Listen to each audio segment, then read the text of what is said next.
Welcome to our deep dive, into 9th-century psychological medicine. Ooh, exciting. We're going to be exploring the work of Abu Zayd al-Balkhi. Okay. And he was a scholar kind of centuries ahead of his time Mm-hmm. who wrote a manuscript called Sustenance for Bodies and Souls.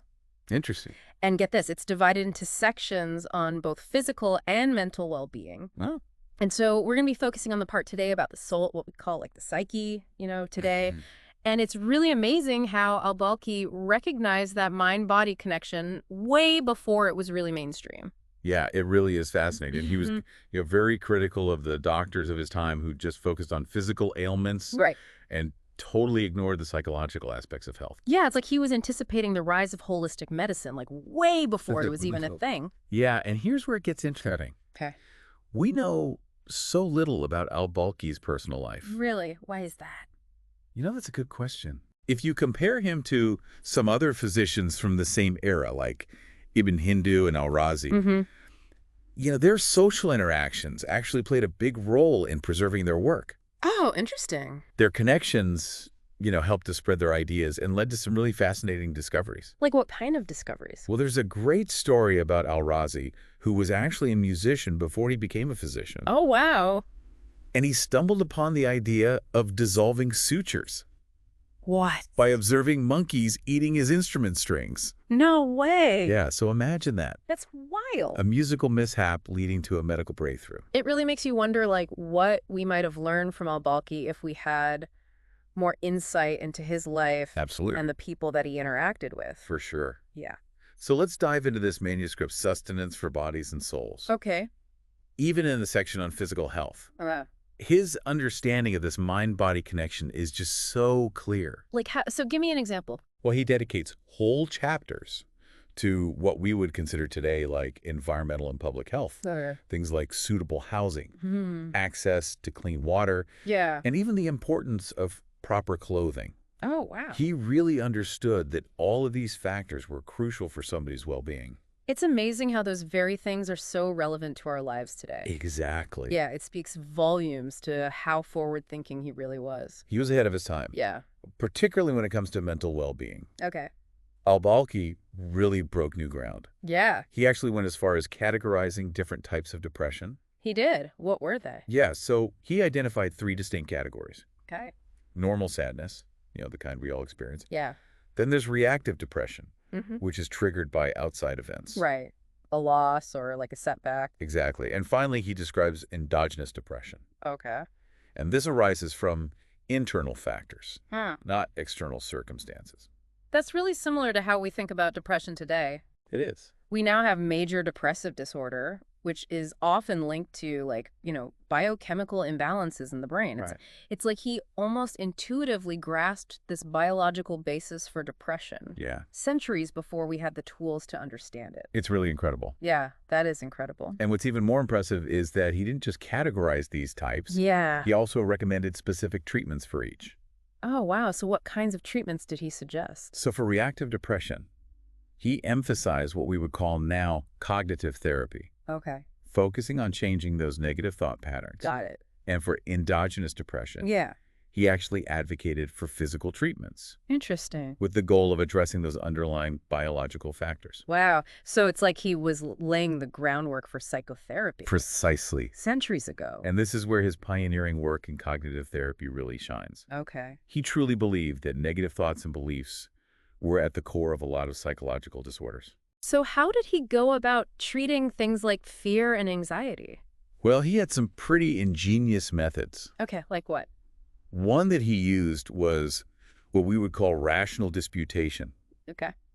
He compared anxieties to a thick fog. It might seem impenetrable at first, Right. but when you get closer and examine it, Yeah. it's just harmless air. I love that analogy. That's a good one, right? Yeah, it is. He also used what we call cognitive reframing. Okay. He encouraged people to think about times when their fears were exaggerated Mm-hmm.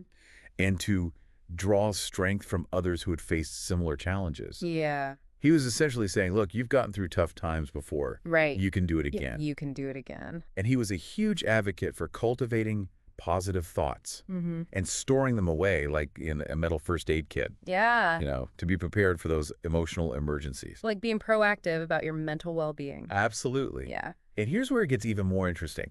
He also used the concept of what's called reciprocal inhibition, Okay. which is basically using one emotion to counteract another. Give me an example. So like he would suggest invoking anger to actually overcome fear. Oh, wow. He argued that by cultivating anger, in a very controlled way, Right. you could shift your emotional state and break free from that grip of fear. That's fascinating. It is, right? Yeah. We can definitely, talk about that more in another part of our deep dive. Yeah, before we move on, I have to ask about the Islamic faith. Sure. Like, how much did that influence his approach? That's a great question. Yeah. So Al-Balkhi really seamlessly integrated spiritual awareness into his approach. Mm-hmm. He emphasized that life isn't meant to be this constant stream of happiness, Yeah.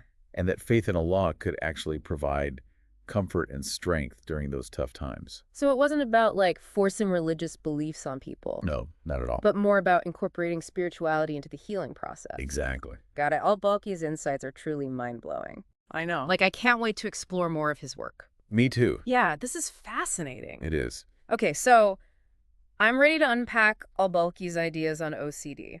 Yeah. It's amazing to think that he was addressing this, back in the 9th century. It's pretty remarkable. Yeah. He devoted an entire chapter to it, Wow. recognizing just how distressing and, difficult it is to treat. So what was his approach to OCD? Like, did he have specific recommendations? He did, and they were actually very multifaceted. Okay. He divided his strategies into kind of two main categories, Okay. external and internal. What do you mean by external strategies? Well, he would advise people who are struggling with OCD to avoid being alone, Okay. because he recognized that solitude could really make those intrusive thoughts and anxieties much worse. Yeah, it makes sense. Like, isolation can just amplify things. Exactly. Right. He also encouraged people to stay busy and engaged. Okay. The idea being that, if you're idle, that provides kind of a breeding ground for those obsessive thoughts. Right. Keep your mind occupied so it doesn't kind of spiral. Precisely. Yeah. And he even suggested seeking advice from friends or relatives, Okay. people who could offer a different perspective, Right. and possibly, challenge those negative thought patterns. It's really interesting how he emphasized the importance of social support Right. and, like, getting that outside perspective, which is something that is such a huge part of therapy today. It really is, and it speaks to his understanding of just, human psychology. Yeah, absolutely. Now, when it comes to internal strategies, Okay. Al-Balkhi had some really insightful recommendations as well. Like, what were they? Or remember his concept of the mental first aid kit? Yes, storing up positive thoughts and beliefs. Right, exactly. Yeah. He actually applied that same principle to OCD. Okay. He encouraged individuals to cultivate those positive thoughts Mm-hmm. and really store them in their minds so that when those intrusive thoughts pop up, Yeah. they have something to counter them with. So they're ready, right? They're prepared, exactly. And of course, he emphasized, rational disputation, Right. challenging the validity of those thoughts, Okay.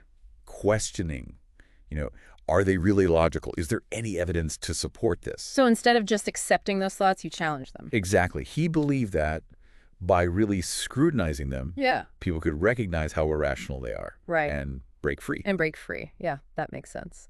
Did he have any other internal strategies that he recommended? He did. He also recommended reflecting on past experiences, Okay. specifically remembering those times when fears or worries turned out to be unfounded. Oh, so using, like, past evidence Right. to kind of challenge current anxieties. Exactly. Which is what we do today in therapy. Exactly. It's incredible to think that he was outlining all of this, Yeah.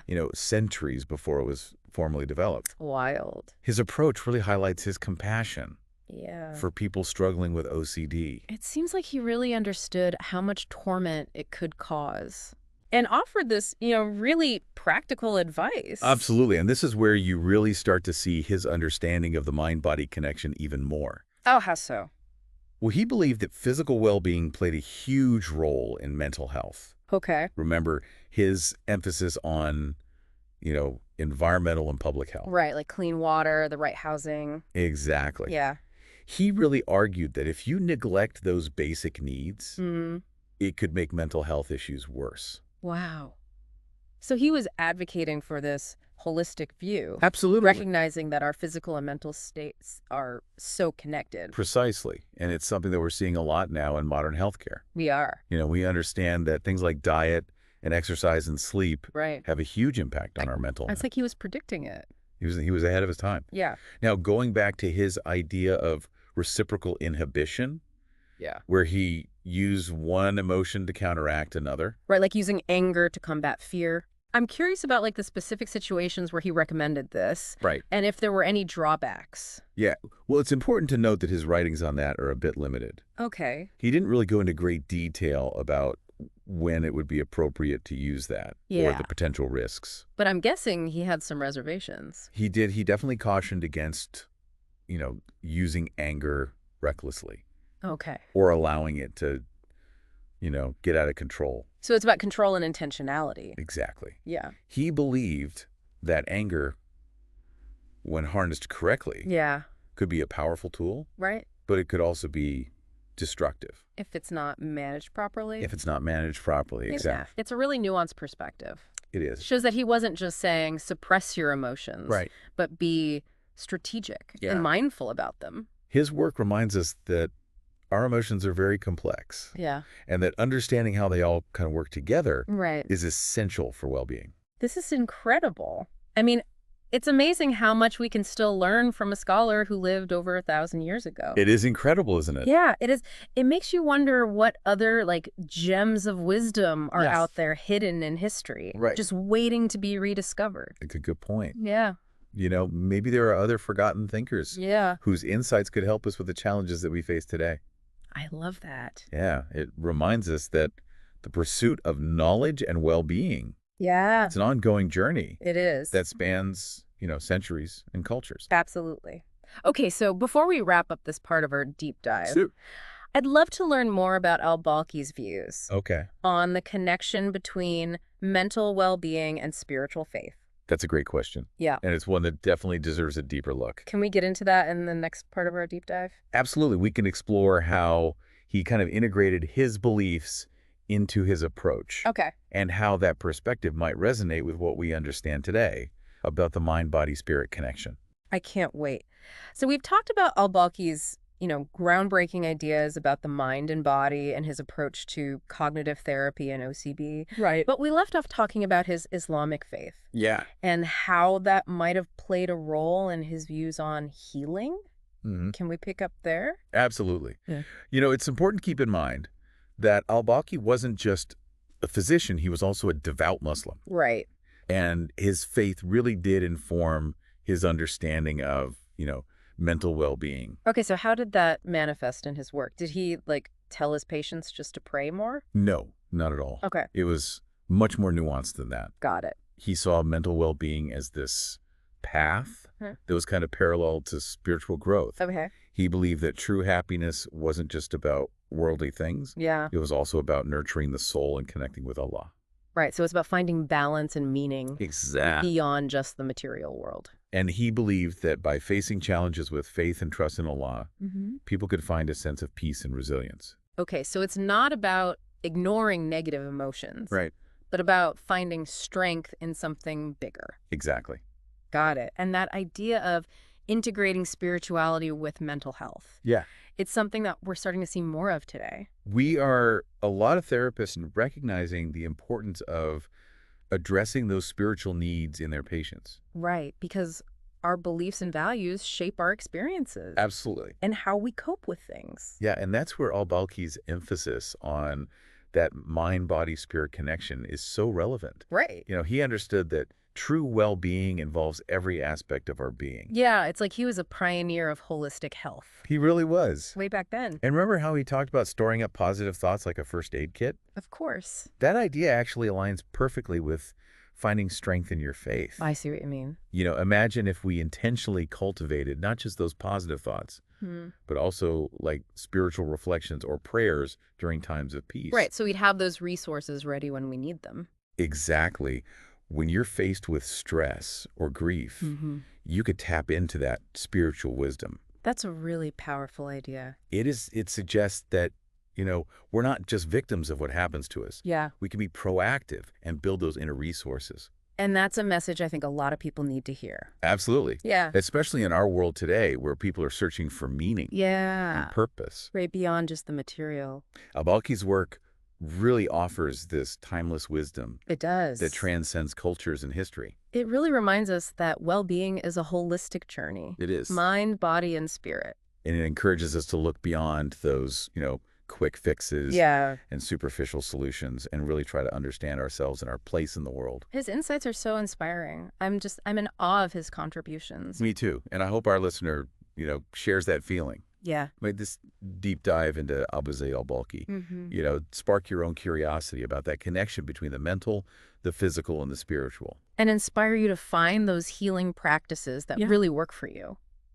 So until our next deep dive, take care of yourselves, Yes. nurture your souls, and remember the words of Al-Balkhi. Okay. The human soul can be healthy or unhealthy in the same way that its body can be healthy or unhealthy. Wow. Choose health, choose well-being, and cultivate a life that nourishes every aspect of your being. Beautifully said. Thank you for joining us on this journey of rediscovering the wisdom of the past. Yeah, thanks for listening. And we'll see you next time for another deep dive. Sounds good.